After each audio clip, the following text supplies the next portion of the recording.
Olen Sanni Kurkisoa ja näyttelen Pikeä Miss Farkku Suomessa.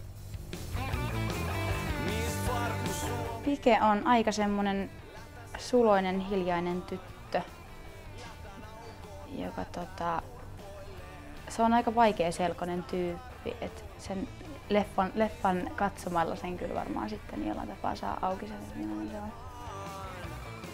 Miss Farkku Suomi on semmoinen suosikin kilpailu, jossa palkitaan yksi nuori mimmi. Ne kaikki poseeraa semmoiset samanlaiset farkut jalassa. Eikä tämä olisi T-luokan tyttö? Taitaa olla. Pike saa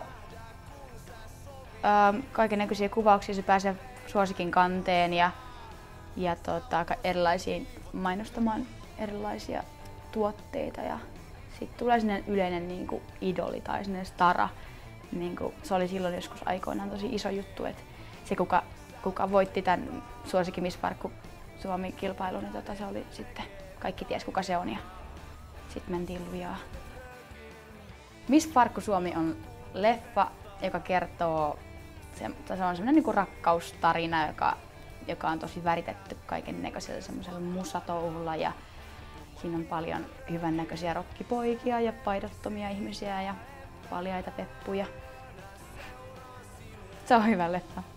Minne tahansa sä meet, minkä mä sille voin.